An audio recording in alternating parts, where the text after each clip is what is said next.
Hi, I'm Rachel here with my cat Leia, and I'm doing my Spring 2017 quarterly wrap-up for writing.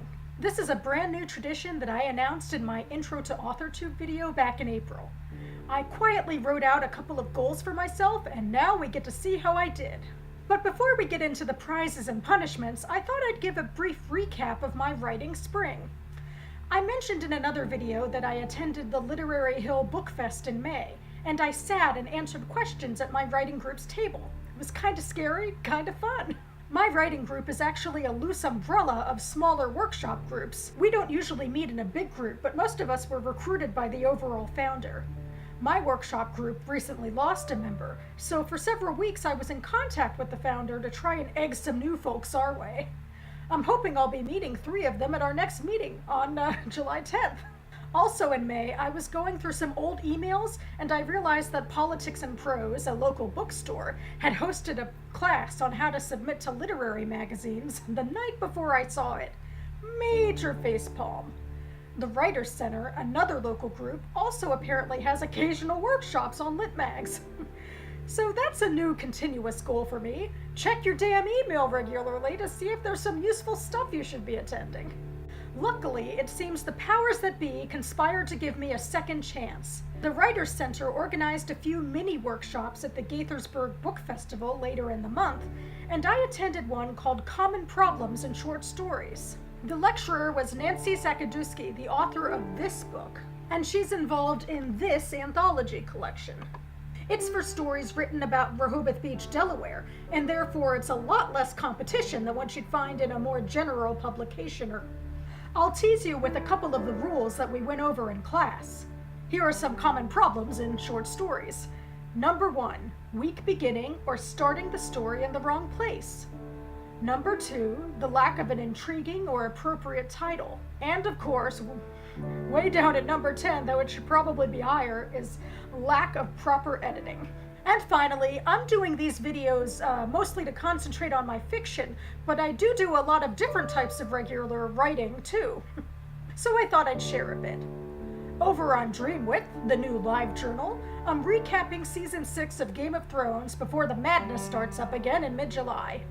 It's mostly a bunch of self-indulgent ramblings about my thoughts and how the show fits in with the books. But if you are looking for a recap of last season, each review has a succinct summary of what went on per episode. Nerd powers activate! I also maintain 3 public blogs, so here are my 3 favorite posts for the spring.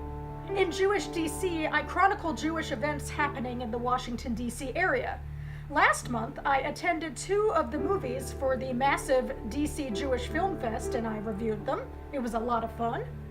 In Hava's Footsteps, my religious and pop culture blog, I chronicled my first hosted Passover Seder at my condo.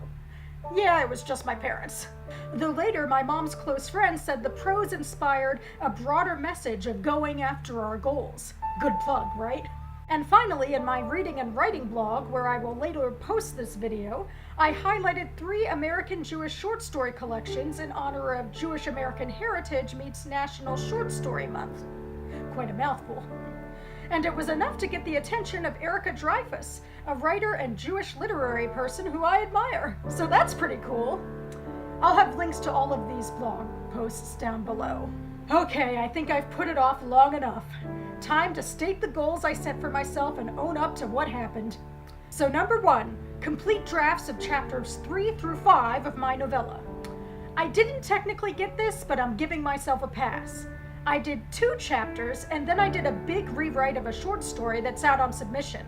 So that's a fair trade, I think. Number 2, send said short story out to 5 contests or publications. I haven't done this yet either, but wait, I have another lame excuse. I sent off to 4 places, and I'll definitely be sending off to the 5th tomorrow, because that's their absolute deadline. So it's gonna happen. And number 3, edit chapter 1 of my novella using the suggestions provided by my writing group. I did not do this. No excuses, and as I promised in my April video, it's time to get out Septa Unella. Shame. Shame. Shame. All I can say is I hope I get better in the future. Life is a journey and all of those platitudes. So moving on, here are my goals for the summer 2017 quarter. Number 1. Complete drafts of chapters 5 through 7 of my novella. Still gunning to get a cohesive full draft out by the end of the year. Number 2. Send short story out to 5 contests or publications. I have a brand new version, so hopefully that'll make a difference. And number 3. Edit chapters 1 and 2 of my novella using suggestions provided by my writing group, making up for lost time here. I mean, my friend did entice me into doing Camp NaNoWriMo again this month, so maybe I should combine these 2 goals. Thinking forward. That's about it for me. I hope you're doing well with your goals, writing and otherwise. If you need some love, feel free to share them. Thanks so much for watching, and I'll see you next time.